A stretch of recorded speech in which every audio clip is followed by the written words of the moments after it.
The American conception of democracy did not arise out of thin air. There was a long tradition within the North American British colonies of self-governance that had existed for generations before the American Revolution and the nation-building process of the later 18th century. The Atlantic Ocean presented a giant barrier of space that led to several distinct ways of viewing the individual's relationship with government in the American colonies that would directly influence how the founding generation went about forming a new nation. One of the most unique is one that developed primarily in the region of New England, which is really what I want this video to focus on, but quickly I want to lay out the basic governmental structures of the 13 colonies before the American Revolution.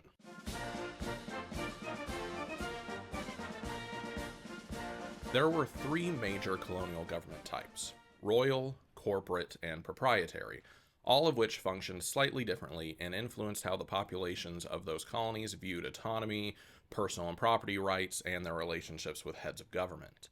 By the time of the American Revolution, 8 of the 13 colonies were considered royal or provincial, meaning that they were essentially owned and administered by the crown through appointed governors and councils.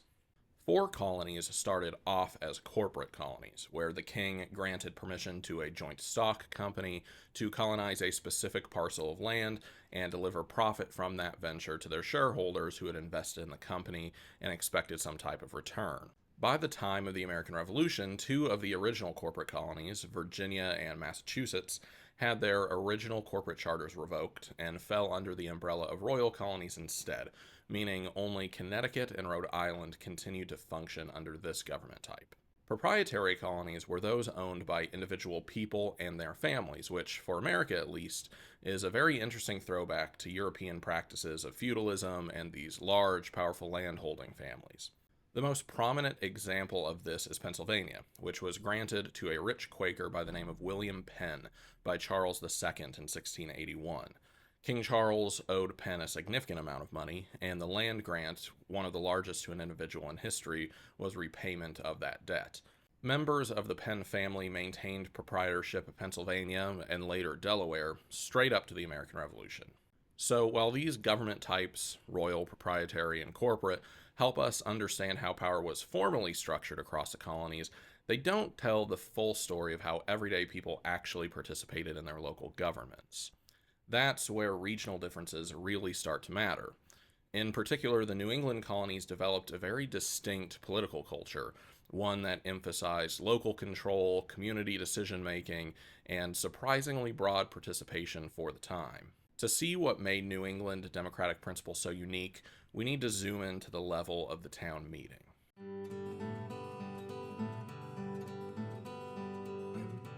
Conceptions of lawfulness and propriety had been long ingrained in their home country, so as new communities sprang up in New England, a need for some type of communal organizing was necessary for what they would have considered the proper order of things. The looming power of the crown was largely left behind in England, however, as these small towns built their own governments and experimented with different ways of building society.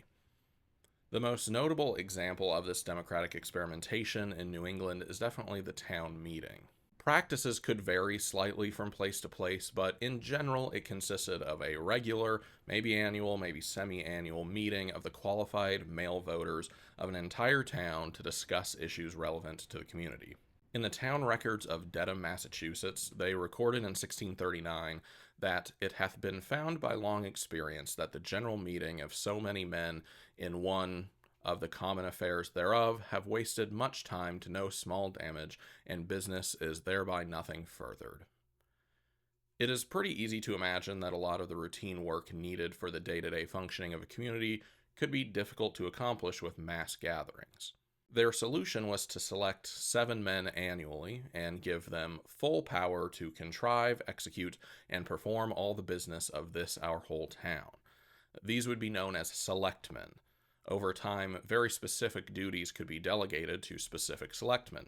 For example, John Adams had a brother named Peter Boylston Adams, who led a much quieter life than his famous sibling, but was elected multiple times throughout his life in Braintree, Massachusetts, as a selectman, sometimes with a specific responsibility of managing the road systems or putting together committees to address individual issues. So it's noticeable in this town meeting slash selectman system that what once began as about as pure a version of direct democracy as you can imagine, every eligible voter being able to vote on any issue, quickly evolved to include elected positions still chosen by that mass body politic that held more power and responsibility. Although it's important to note that all final decisions were still subject to approval by the town meeting. After a certain point, however, it was just no longer practical for all issues to potentially have to wait an entire year to go before the entire community for a vote again. So, selecting individuals whose decision making you trust to take on some of that burden was much more efficient. In his 1765 History of the Massachusetts Bay Colony, Thomas Hutchinson, an infamous governor who would end up siding with the British during the Revolution, laid out this point. The freemen so increased that it was impracticable to debate and determine matters in a body. It was besides unsafe, on account of the Indians, and prejudicial to their private affairs, to be so long absent from their families and business, so that this representative body was a thing of necessity. As the communities of New England grew, and issues important to people became larger than their local community, larger colonial bodies like assemblies became a more important feature of their political world. Many of these assemblies got a very early start. For example, the first was established in Virginia in 1619, and that would eventually evolve into the House of Burgesses, which would eventually boast some of the most influential members of the founding generation, like George Washington and Thomas Jefferson. It's interesting that the origins of the larger assemblies follow a similar evolutionary pattern as the smaller local examples of town meetings. In Massachusetts, when their assembly, known as the General Court, was established in 1630, it was not a representative body, but it was open to all freemen. Now, taxation concerns led pretty quickly to a change in that structure, and in 1634 you see the first examples of representative democracy in the New England colonies when individual communities started appointing 2 representatives to attend the General Court that would then meet 4 times a year. They could both enact legislation and hear cases, acting as both a lawmaking and a law enforcing body.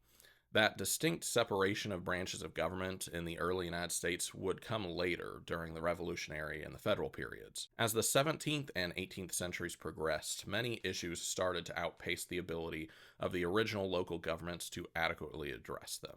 Moving boundary lines, issues with paper money, local families attempting to solidify power in a region, all of these were beyond the town meeting's limited abilities, and the power of the colonial assemblies continued to grow. This increase in the power of the assemblies would provide part of the tension in the 1760s and 1770s that would eventually lead to revolution. For example, in Massachusetts, it had been understood that the royal governor reported to the king, but the general court largely had the autonomy to run the colony as it saw fit. As the parliamentary government in England progressed toward more direct control of the American colonies through legislation like the Townshend Act, questions arose over which body had ultimate authority on the western side of the Atlantic. One specific moment that highlights these debates that were raging in the early 1770s was the issue of salaries for royal officials in Massachusetts. According to the colony's charter, the royal governor and other officials were supposed to be paid directly by the assembly, and that had been the case for roughly 80 years. There's an Otto von Bismarck quote that I think kind of applies here. He who has his thumb on the purse has the power. The colonial assembly was deeply concerned about rumors that the royal governor, Thomas Hutchinson, and even crown-appointed judges were being paid directly by London. They worried that by receiving their pay directly from the British government, then these officials would be completely controlled by the wishes of Parliament, without any consideration for the wishes of the people of Massachusetts. Hutchinson confirmed these rumors in front of the General Court in January 1773, and the fallout from that admission reinvigorated a revolutionary movement in the colony that had actually been rather dormant since the heady days directly after the Boston Massacre in 1770. This is all to say that as the colonial assemblies gathered more power throughout the early 18th century, issues arose about how and if the central government in London could override local government. I've used Massachusetts as the example, but the same general sentiment can be seen throughout the 13 colonies. The relationship of the people to government started at a very local level, villages and towns making small decisions. As the colonies grew bigger, More representative bodies like the assemblies were put together and consolidated power in order to deal with bigger problems like defense, currency, foreign relations with Native Americans, and intercolonial trade. By the time Parliament tried tightening its grip on the colonies, Americans had been running their own affairs for generations. From town meetings to colonial assemblies, they had built systems that gave local communities real, actual power.